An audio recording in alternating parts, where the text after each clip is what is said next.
grab your beverages and turn up your interweb. It's time for the Dudes and Beer Fantasy Football Podcast.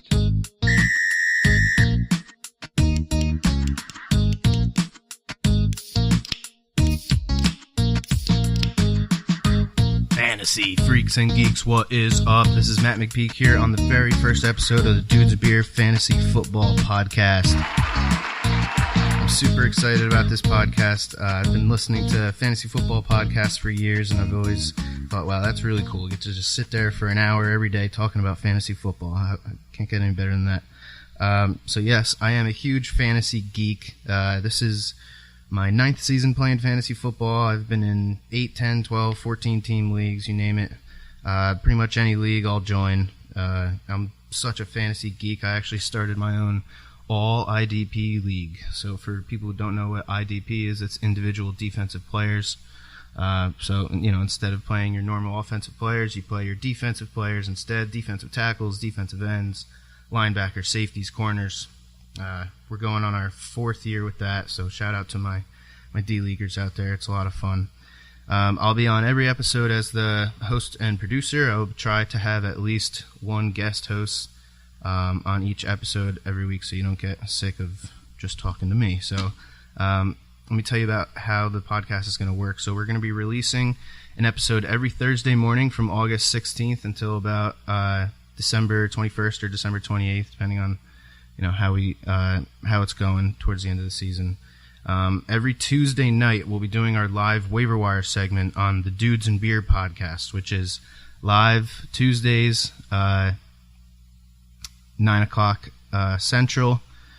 So you definitely want to tune in for that. Waiver wire is very, very important, especially in 12-team leagues. There's value out there every week, so we'll talk about that. Every week we'll be talking. Obviously, once bye weeks come, week 4, we'll be talking bye week replacements, trade talk, injuries, and how to deal with big name guys going down. We'll be looking at wide receiver, cornerback matchups throughout the week, running back matchups, and the defense that those running backs are playing against, how they rank against the run. We'll be talking streaming options, obviously. We're going to keep it, a basic podcast. We're only talking about your basic roster, your 1 quarterback, 2 running backs, 2 receivers, flex, tight end, kicker, defense. We won't really be talking about keeper leagues or dynasty leagues. Maybe that might change towards the end of the season. We'll see.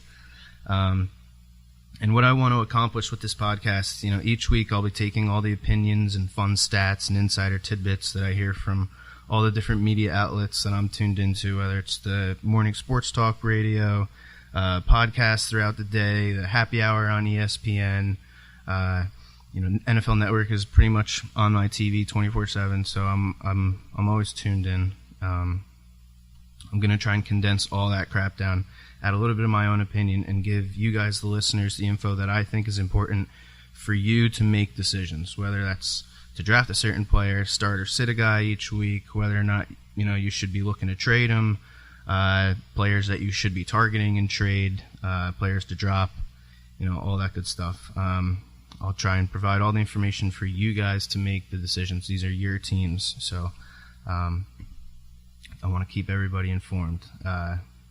So for this first episode, I'll have on with me my friend Adam Natras.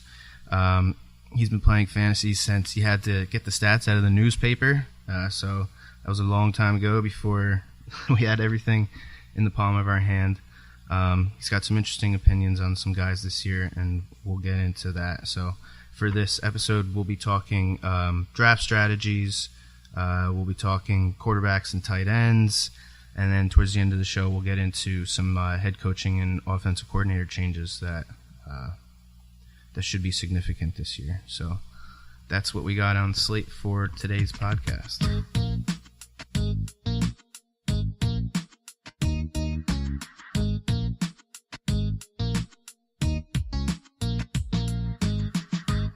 All right, so here we go. We're going to talk draft strategy. We're going to talk both, basic draft strategies, and we're going to talk in depth into some complex draft strategies. But for your draft strategy, you've got to know your scoring system. You got to know whether you're playing in a PPR or a standard league.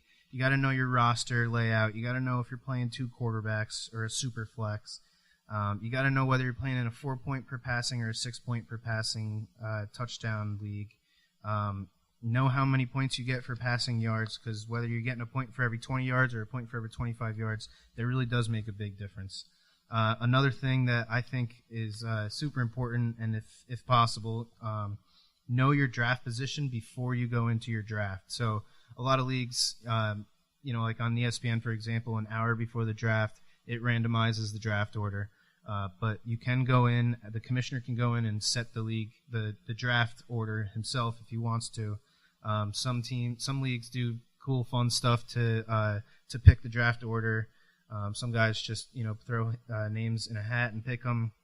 We do a beer chugging contest. Yeah. Relevant to this podcast. Yeah. I got to get in on that. In order of how you finish is in order of how you draft. That's awesome. All right, so then the next thing that I think is super important when it comes to knowing your draft order is researching the ADP of players that are going to be in your draft order and your slots in the draft. So, for example, if you're in a 10-team league and you have, let's say, the second pick, you're picking 2 overall, 19 overall. Your third pick is 22 overall. You're looking at 39 and 42 overall for your 4th and 5th, and you're looking at 59 and 62 overall for your 6th and 7th. So one thing I did was I went through and I looked at the ADP of players that are going in those ranges, and obviously picking 2, you get to pick between 1 and 1A. You're going either Gurley, Bell, or you could go Zeke. For me, I'm going to go Gurley if whoever goes first doesn't pick Gurley. For 19, you're looking at Christian McCaffrey, whose ADP is 19. And for this discussion, we're going to be talking ADP for Fantasy Pros. So if you go to fantasypros.com, you look at the overall ADP of players, you'll be able to follow along with us and see whether you agree or disagree. And so for me at 19, I'll be more than comfortable taking Christian McCaffrey as my second running back, or hopefully if Devontae Freeman fell to me at 19, whose his ADP right now is 17. At 22 in your third pick, I would want to go receiver, and I'm looking at Mike Evans, whose ADP is 23. AJ Green, hopefully if he fell to me, his ADP is 20. So if I can get him at 22, that'd be fantastic. But if I'm sitting there at 19, right, and if one of these guys like Michael Thomas, Keenan Allen, Devontae Adams, some of these guys that are, the second-tier wide receivers, if I can get them, if one of them falls to me at 19 or 22, I'm gonna go out and grab them instead. For the 4th and 5th round, you're looking, like I said, at 39 and 42. So at average draft position, Larry Fitzgerald at 40. So you'd probably be able to get him at 39.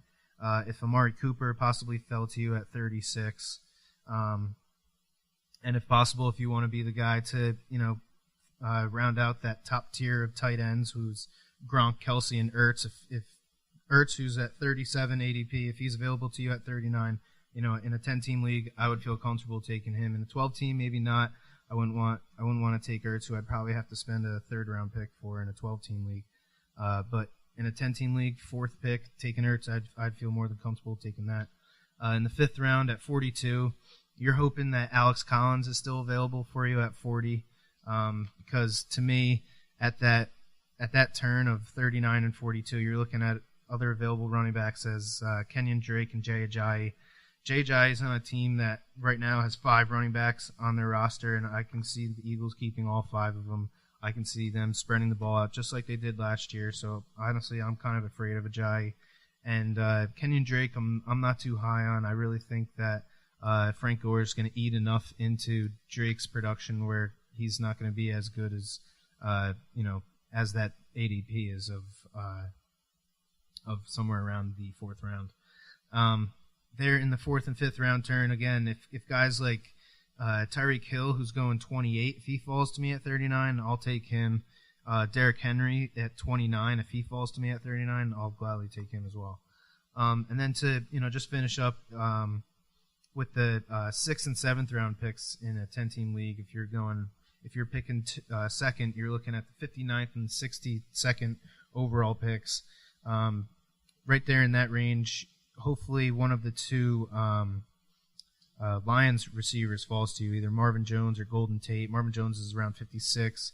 Golden Tate is 52 on Fantasy Pros right now, so I'll gladly take one of those two receivers, and then take my last running, well, not my last running back, but with that 7th pick, I'll take Dion Lewis, who I would feel comfortable starting as a number 2 or even a flex, or as a flex or even a number 2 running back. So that's what I did. I wrote out all my slots in each round. Depending on the fact that I'm in a 10 team and I'm picking 2, you can do this with a 12 team. And actually, me and Adam were just talking about possibly sitting down and going over each slot in a 12 team league and just looking at throughout the first 7 or 8 picks as to according to ADP, what guys should be available for us, and just looking at how you can possibly build your team. But like I said, that can be a huge advantage to you if you can get your commissioner to come up with something, or just do the names in the hat. Try and get your get your draft slot before your drafts. That way you can spend a little bit of time looking into guys that should be available to you at those slots. So let's get into just some basic draft strategies first.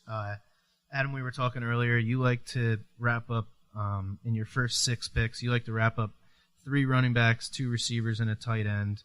Can you just run through us a little bit about how you go about picking whether you go tight end either 3rd or 4th or 5th, and I know you like to go running back in your first 2 picks no matter what. So walk us through a little bit of that. So my general draft strategy, and this is kind of play off of what you just heard in terms of Matt's mock, with the second overall pick. I like to do it in tiers as well. So for each round, I have a group of players that I'm looking at, because you never know what's going to happen in any given draft. So I don't hone in on one specific player per round. I'll have 3 or 4 guys per round, and it generally will break down. In the first round, I know I want a running back. Second round, I know ideally I want another running back. From there on out, my groupings for rounds 3, 4, and 5.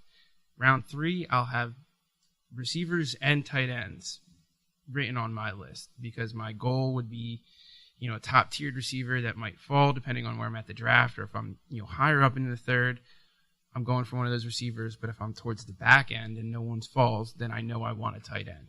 For the 4th, I will not have a tight end on my grouping. It's just receivers. And then for the 5th, again, depending on what happened with that 3rd round pick, if I didn't take a tight end, my 5th pick will also be a receiver, a tight end, or a running back. So I do it in groupings, but I know my first 2 are generally 2 running backs. Then the 3rd is a receiver, most likely. Then the 4th would be a receiver, and then ideally, with the way it's breaking out this year, I'd probably take my first tight end in the 5th if I don't take my 3rd running back, because you could get a stud of a tight end in the 6th round. Mm-hmm. But as you can hear, my goal, 3 running backs, 2 receivers, and a tight end by the end of round 6. Cool. Yeah, I generally have the same idea. With my first 3 picks, I want 2 running backs and a receiver, whether or not I go RB receiver, or if I go RB receiver RB. But my first pick is almost always going to be a running back as well. And I think it's real important, by the way, everybody, that you don't set in stone that I want to receive. The only one I set in stone for the most part is the first pick. Right. Past that, like I said, I group it. I don't set in stone. I need a running back by the 2nd pick. That's how you end up on reaching, missing top talent. You got to group it. So we were talking about some complicated draft strategies, and one of them is going 0 RB. So basically, 0 RB is you want to lock up with your, especially your first 2 picks, you want to lock up 2 dominant receivers. So we suggest only trying the 0 RB strategy. Neither one of us has ever done it in a league. Nope. So it's not something that we have experience doing, but we did go over it and just look at what maybe in best case scenario what a roster might look like. So we would only suggest doing this if you're in a full point PPR league, and if you're picking at either 11th or 12th in a 12 team league. And if you want to live life on the wild side. Yeah. Really, you heard us both say we go running back. If you want to constantly be worried about your running back, this is probably the one for you. But because it's popular, go ahead. Yeah. So if you're, let's say, picking 11th, we went through looking at ADP. Odell Beckham Jr. will most likely be available to you at 11 if all of these top running backs are going where we think they're going to go, and if Odell is the third receiver taken off the board after DeAndre Hopkins, and Antonio Brown. And then, so if you're going 11, then you pick 14 in a normal 12-team snake draft. And at 14, you should have your pick between Julio Jones, Michael Thomas, Keenan Allen, or even Devontae Adams, if you're of the belief that, the number one wide receiver for Aaron Rodgers is going to be a top 10 receiver, which especially if you think always are. Right, especially if you think you're going to go for Rodgers in the third. Yeah, if you're one of those guys that wants to draft a QB high, which in this zero RB strategy, you want to think about getting a quarterback higher than normal than everybody else, because you want to fill in your top pass catchers, so that's including your tight end spot, and you want to fill in your quarterback spot. So we went through this again, picking 11th in a 12-team league. At 14, you're either going to get Julio, Michael Thomas, Keenan Allen, or Devontae Adams. So if your first two picks are two of Odell, Julio, Michael Thomas, Keenan Allen, or Devontae Adams, I think that's a great start if you're taking that mindset of receiver. I agree. I also think you should be prepared in the first round if you're going with this strategy to choose between, regardless of what the ADP says, I wouldn't be shocked if you had to choose between Odell and D-Hop, just because of how top-heavy the running backs are. If somebody reaches for I a could couple see running backs Fournette and and DeAndre Hopkins exactly. falls to So right. I'd be prepared to make that choice. Yeah. You don't want to go in saying I'm just see Dalvin Cook rise a little bit, exactly see Fournette rise a little so bit. You got to be prepared for that to Hunt. know between those two. We actually had this discussion. We both came to the agreement if that happened, we'd go D-Hop. Yeah. So be prepared for that. And then you're sitting there at 35 in the third round. So, with that mindset of you want elite pass catchers, a top 3 tight end this year is going to be an elite pass catcher for you. They're going to produce for you like a elite wide receiver. So if, you're looking at Gronk, Kelsey, or Ertz, and they're at 35. There's a good chance that Ertz should fall to you. I think his ADP is 34. Yep. Right. Okay. It's right there. It's absolutely right. So you should be able to get your tight end in that spot. Like you said, that's a wide receiver one, ladies and gentlemen. So don't go into the mindset that they're not going to produce like a wide receiver, because these guys do. You can't just look at the TE tag on them. You got to look at them. They don't block. Okay, they run pass routes and they catch touchdowns. That's what those top flight tight ends do. So if Ertz is available to you there at 35, then we said, maybe this is just both of ours, inexperience at the zero RB strategy, but we said at 38, we can't pass on a running back there. So if Derrick Henry or Kenyon Drake or Alex Collins is available for you there at 38, we both kind of agreed you got to pull the trigger on the running back there with your fourth pick. Exactly. Even though we said earlier we don't necessarily like Kenyon Drake as much this year, however, if you're going with this strategy, at some point you have to get a running back that is going to play. Yeah. Then we were looking at the 59 spot, which is your fourth pick if you're picking 11 in a 12-team league. We thought Wentz would be a perfect pick there. Going with the concept of I'm going to fill out the spots and I'm going to wait on running back. If you go Wentz with your fifth pick and you have 2 elite pass catchers at receiver, and you have an elite tight end, you have a pretty decent running back, and you have an elite quarterback. That's a pretty good. It's a pretty good 1 through 5. Absolutely. And then at the 62 spot, we were looking to fill out our essentially, which would be our flex spot. We want to keep that elite wide receiver theme going, so we were looking at maybe not elite, but definitely in the second tier of quality number 2 receivers would be Will Fuller there at 62. Oh, 100%, especially if you're going off the idea that Deshaun Watson's going to come out and be this big-time quarterback again. All you have to do is look at the stats between the two to know that if you get Fuller in that flex, I mean, the team that you just read, you have to admit the question marks are obviously the running back, but you went into this with that as your idea. The last pick of, or not the last, but the 7th pick of of this strategy, if you were to try the zero RB, we were looking at either hoping that Tariq Cohen or Carlos Hyde fell a couple spots according to their ADP to you at 83, or you take Jamal Williams, which we would both feel very comfortable with having as our second running back. I think it's also important that if you're going to go with this strategy of zero RBs for the first couple picks, when you are ready to pick your running backs, you have to take flash out of it. You got to try and find the guys that are going to be the top ball carrier on their team. Yeah, it's the only way you're going to get points, or a top pass catcher like Tyreek Cohen. So that if you use this strategy, you're going to end up with 2 top receivers. You're going to get a top tight end. You're going to have 2 quality running backs, and you're going to end up with a second tier receiver or a second tier quarterback in somebody like Wentz, and a real quality flex in Fuller that should probably be a starting wide receiver too on anybody else's league. So that's what we looked into a little bit with the zero RB strategy. The next thing that we want to talk about with draft strategies is particularly the conundrum of whether or not to wait on quarterbacks or take one high. So obviously Aaron Rodgers is the consensus number 1 quarterback. He's going 26 overall according to Fantasy Pros. That's the second pick of the 3rd round in a 12-team league.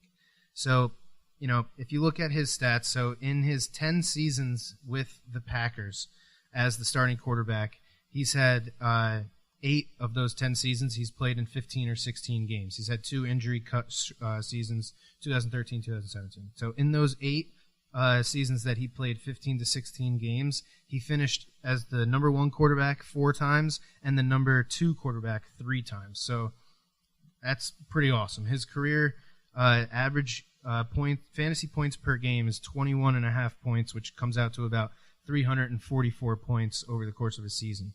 When you compare that, a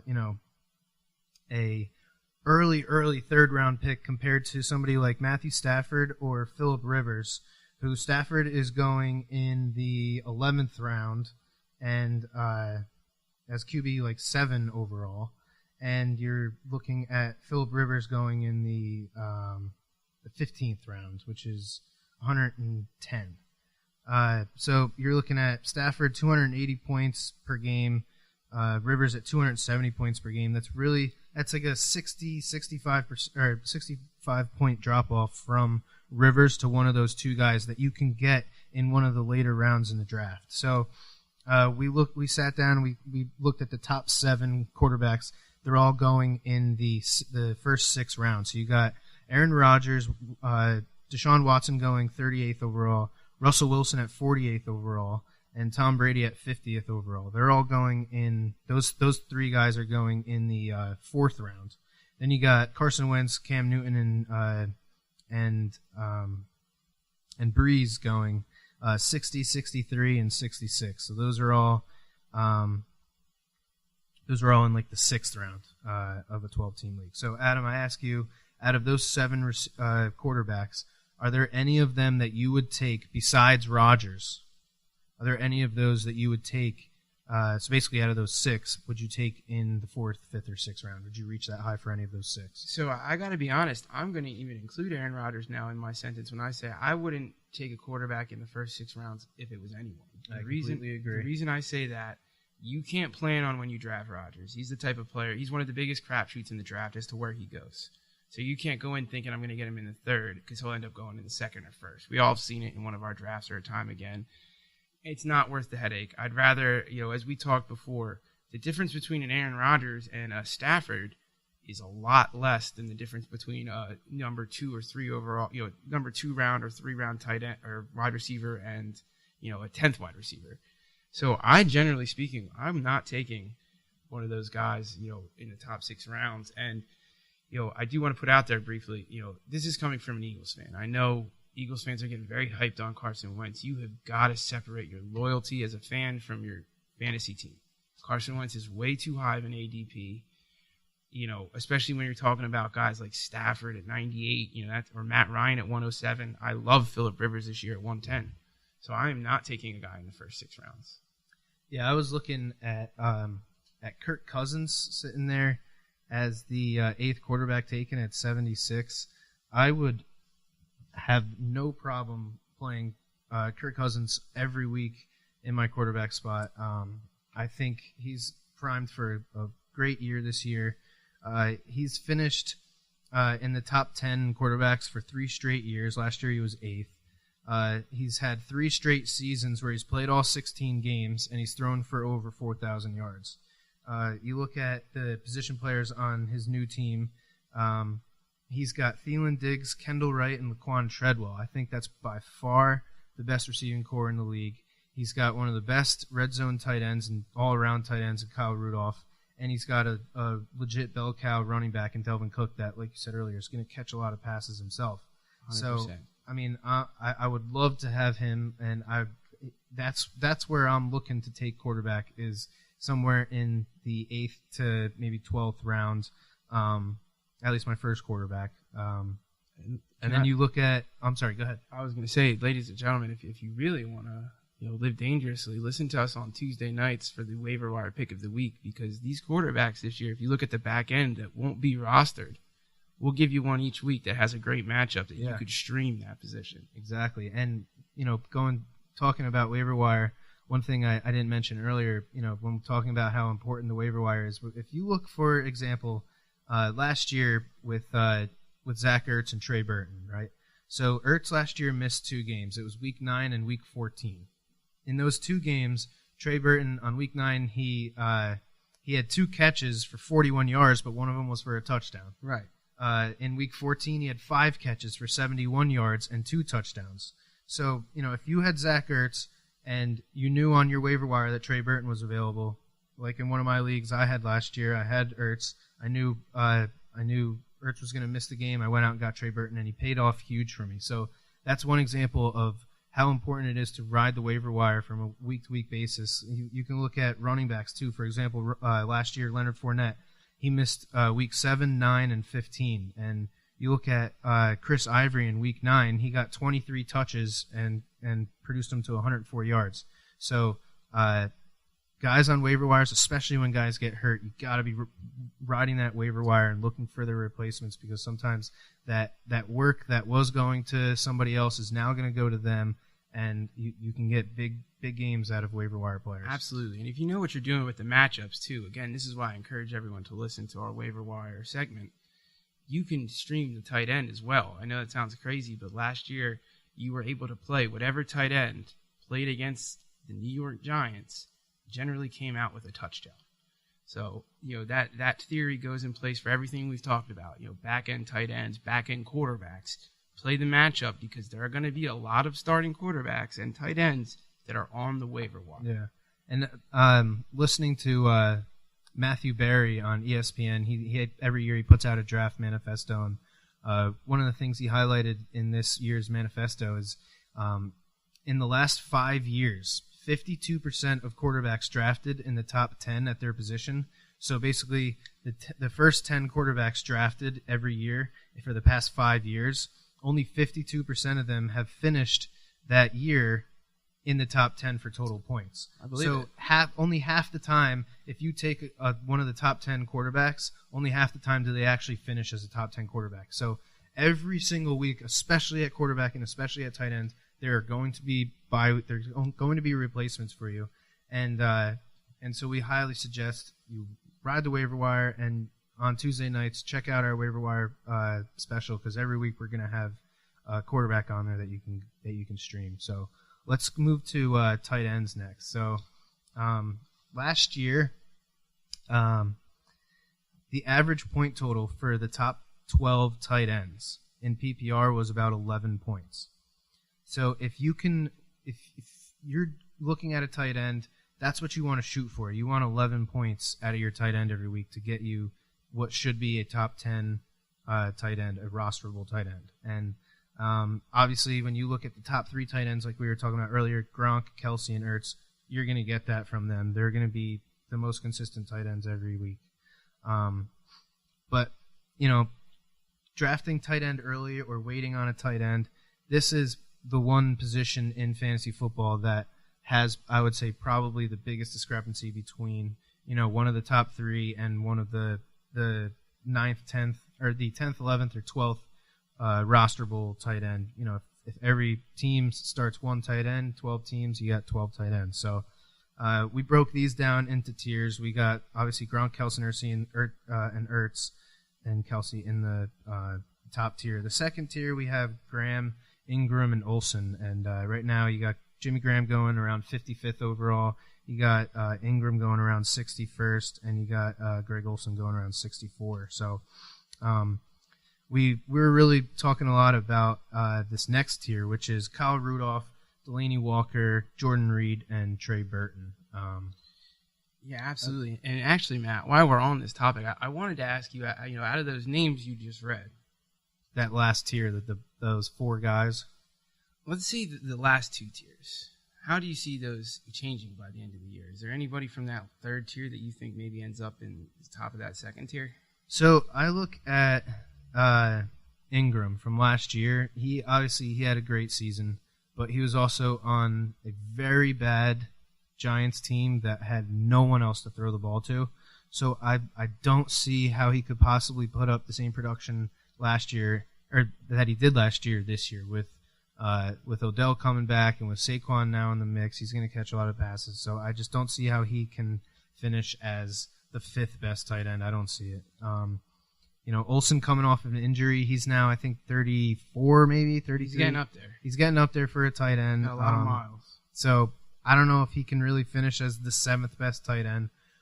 Jimmy Graham, obviously, he's kind of a coin flip because he's showed us in the past that he can be the best tight end in football. And with Aaron Rodgers throwing him the ball, he can put the ball anywhere he wants. And with Jimmy Graham's massive body, I can see them putting up crazy numbers in the red zone. So, but you look at that third tier of Kyle Rudolph, Delaney Walker, Jordan Reed, and Trey Burton. I mean, Reed, every year he's such a conundrum because if he were able to stay healthy for an entire season, he puts up crazy numbers. He could very easily be a top 3 tight end if he were to stay healthy. But, every year it's always something. It's a back, it's a shoulder, it's an ankle. It's always something with him. But the one guy that I would say I'm most excited for about in that third tier is Kyle Rudolph. I think, as I highlighted earlier with Kirk Cousins coming to Minnesota, I really think Rudolph is going to be he's going to be that one guy who comes up from where his ADP, and he's going to finish as a top 4 or 5 tight end. I think he's going to be a beast in the red zone, and I think he's going to catch everything that Kirk Cousins throws to him.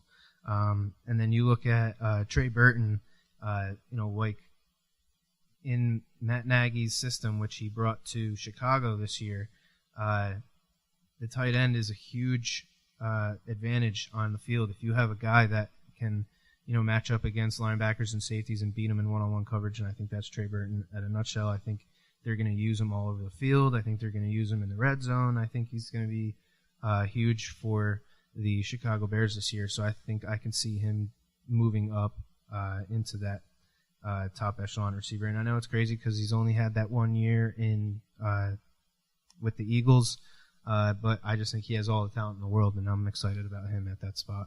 I'll tell you what's interesting with these tight ends this year real quick is Travis Kelce.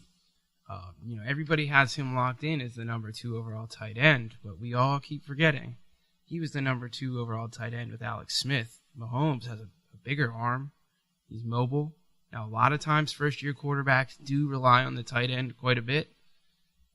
Past Tyreek Hill, there's not that many weapons to throw to. But at the same time, it is a different quarterback. I could, with Kelce, he could very well fall off, and I could really see Kyle Rudolph taking that, that top-tiered spot along with Gronk and Ertz. I agree. I think, with Mahomes want to drive the ball down the field, I think Kelce could be the one to take a step back from last year in that offense. Exactly. I could see him with more touchdowns but less targets. Right. So, yeah, that's tight end and quarterback. People be patient, wait on those guys because you're going to get so much value. I mean, we didn't even talk about guys like Jack Doyle and Tyler Eifert and David Njoku, who are probably going to be, the 11th, the 12th, and the 13th drafted tight ends. With Doyle in in Indianapolis with Andrew Luck, that could, he could come back and have another great season. And as you were saying earlier, you can't forget about Eric Ebron going to that team. Right. When he was at Stanford, just so everyone knows, when Andrew Luck was at Stanford, they ran a lot of 7-on-the-line packages, which includes tight ends. So I think you might see this year from Indianapolis a lot of 2 tight end sets where, you got to hedge your bet as to which one you think of those 2 is the red zone target. Right. And then you got, obviously, Tyler Eifert is another one of these guys like Jordan Reed, where if he could only stay healthy, he could be absolutely brilliant, and a rising star in Cleveland in Njoku. His average ADP right now is 132. So I mean, if you take him as the 14th tight end taken, with George Kittle in there, we could see Njoku up in that top, maybe not in the top 3, but could definitely finish as a top 7 tight end, I think, eventually. And don't forget, too, when Tyrod was in Buffalo, he used Charles Clay in the red zone a lot. And part of that was because of, the lack of receiving talent they had in Buffalo. But, I mean, Clay is a good player, so. I think, I meant more towards Njoku. I think you're going to see Njoku use like he Charles used Clay Charles used. Clay, Okay. if not a little more, because he's more athletic. Right, and I mean, we didn't even talk about some of these rookie tight ends like Hayden Hurst in Baltimore, Mike Gesicki in Miami, or Dallas Goedert here in Philadelphia. Another guy to keep watch of is Jake Butt out in Denver. He was a rookie last year. Came in. He was drafted. He was hurt, so he missed the whole season, but. He was great when he was in college playing for Michigan. So we'll see out of those 4 guys, who can emerge in the tight end spot.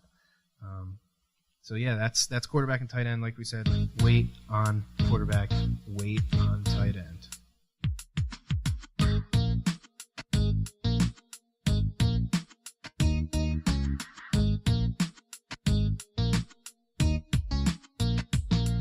All right, next up on the podcast, we want to talk about some head coaching and offensive coordinator changes from last year to this year. So one thing that I was looking into from last year to this year was there's 19 out of the 32 teams in the NFL have a new offensive coordinator. Okay, 4 of them, the offensive coordinator that's new is coming to a team where I think the head coach is still going to call the plays. Like in Philadelphia, Doug Peterson's going to be calling plays. Chicago, I'm figuring Matt Nagy will call. Green Bay, you have Mike McCarthy, and with the Rams, you have Sean McVay. But there's 3 teams in particular that I'm really excited about. One of them is in Chicago, as I mentioned earlier, how excited I am for Trey Burton. I'm also excited to see what Matt Nagy does with Tyreek Cohen, and I think a lot of people in the fantasy world are just as excited. He looks like the best fit for that whole, pass-catching running back that's always been in the Andy Reid system where Matt Nagy comes from. You think of guys like Brian Westbrook, Jamal Charles, Kareem Hunt. I really think, last year Kareem Hunt had 53 catches for 455 yards, so that's great to come from a running back. So I really think Tyreek Cohen will be that big-time pass-catching running back in Chicago. I really don't see that role going to Jordan Howard, who has been their bell cow running back there. I still think Howard's going to get his carries. I just don't see them ever throwing him the ball. Over the past 2 years, he's dropped 15% of his targets. So he's had 12 drops in 2 seasons. That comes out to 15% of just his targets. That doesn't take into account the targets that were batted away or the targets that were bad throws that were uncatchable passes. That total of 12 drops in 2 seasons is the worst in the NFL over those 2 years. So we highlighted Tyreek Cohen and Trey Burton a little bit before.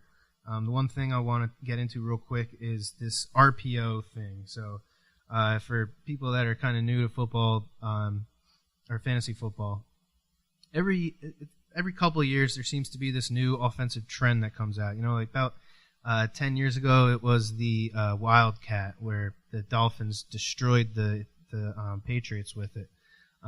Then you had, when RG3 came into the league and Kaepernick. We're running the zone reads. I think you're going to start seeing these RPOs keep getting more popular and more popular. Last year, under Matt Nagy with the Chiefs, they were second in the NFL with the most RPOs run, with 168. First were the Eagles. And last year, the team that led the league with the most yards per carry on RPOs was the Bears. So Matt Nagy coming over to the Bears, I think the RPO thing is going to be a big element of that offense, and it's going to be exciting to see what they do. Another team that I think is really going to bring out the RPOs is Minnesota. Last year you had, with the Eagles, you had John DeFilippo, who was the offensive coordinator there. He's now, he was the QB coach with Philadelphia. Now he's the offensive coordinator in Minnesota. Last year, the defending champs led the league with 181 RPOs. And last season, Kirk Cousins with the Redskins, he led the league in yards per attempt on RPOs. So when those RPOs turned into passes, Kirk Cousins led the league in yards per attempt on those. So I think that's another RPO combination that I can see getting some extra fantasy points for our starters. The third offense coordinator change that I'm super excited about is Mike Vrabel coming over from Houston to Tennessee, and he brought over Matt LaFleur, who was the Rams offense coordinator. And last year we saw Todd Gurley flourish into the top 3 running back that we all think he's going to be from here on out for probably the next couple of years. We saw what he did with Jared Goff, turning him into a top 10 quarterback. Hopefully we can see that translate to guys like Derrick Henry and Marcus Mariota. Can LaFleur come here and turn Derrick Henry into one of these workhorse running backs? And can he make Marcus Mariota the quarterback that Tennessee drafted him to be with the second overall pick? What was that, 3-4 years ago now? And I know Adam's pretty excited about a couple offensive coordinator changes too, so I'll let Adam take the next couple. Yeah, no, Matt, I'm really looking forward to seeing what Frank Reich can do over in Indiana. As you know, we saw what he did with the Eagles offense last year. I know Doug Peterson had a lot to do with that, but Frank Reich really did, do quite a bit himself. And I think with Andrew Luck at the helm, just look at what they did in the draft in the offseason. 2 guards they drafted. They brought in Ebron. They very clearly are looking to protect Andrew Luck while at the same time air the ball out in a safe fashion that he can do great with. He was the most sacked quarterback. I think it's like the past 3 years he's been hit the most. So it's interesting to see what Frank Reich can do with this, uptick in protection and with the additional tight end. I'm also really looking forward to, this isn't a new one, this happened last year, but I really think Shanahan out in San Francisco with Jimmy Garoppolo and, some of the other weapons, Jerick McKinnon, it's really interesting to see how he's going to mold that offense and to see where he could take it. I mean, we saw the glimpse of greatness, I guess you could call it, that Garoppolo had at the end of the season. And with Shanahan at the helm, he gets production out of offenses. So for fantasy purposes, I'm definitely looking at San Fran. Yeah, going back to Indianapolis real quick. I mean, they spent their first pick, which was 6th overall, and their second pick, 37th overall. Or it was one of their number 2 picks on guards. So they definitely, this season they came in, they said, we need to protect Andrew Luck. They finally have gotten the message, I think. I think they're going to try and establish a run game finally, too. If you look at that backfield, like they're very clearly, it looks like Frank Reich is trying to establish the same offense that he had out in Philadelphia. I mean, they used so many running backs there. We talked about it a little earlier. A lot of 2 tight end sets there. Another 2 of their draft picks, the Indianapolis Colts, that is, another 2 of their draft picks this year were Nyheim Hines and Jordan Wilkins, and that was in the 4th and 5th round. So they spent high on guard and running back with 4 of their first 5 picks. And don't forget, they drafted a running back high last year in Marlon Mack as well. Right. So I think they're definitely going to be looking to run the ball more this season than they did in the past seasons to help protect Luck. And like you said, with Eric Ebron going there, 2 tight end sets, they're definitely going to be looking to use that a lot more. So with that, that's going to bring this episode to a conclusion. We will see you guys next week. We're going to be talking about running backs. We're going to talk rookie running backs. We're going to talk second-year running backs. The guys that were rookies last year had crazy years. And we're going to look at some late-round running backs that can really help your team. So thanks for tuning in, and we'll catch you guys next week.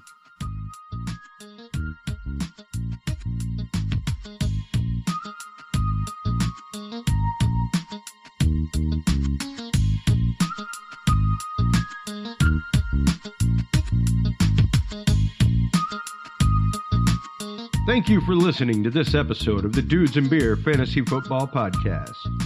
To listen to our episodes or chat with us live, download the official Dudes and Beer app, available on Android and iDevices, or visit us online at dudesandbeer.com. You can also find all of our episodes on Breach.tv, iHeartRadio, Spreaker, SoundCloud, or your favorite podcast service. Dudes and Beer is a proud member of the HC Universal family of podcasts. For more about our sponsors, podcasts, and other content, visit hcuniversalnetwork.com or download the free HC Universal Network app. Thanks for listening, everybody. And until next time, drink responsibly.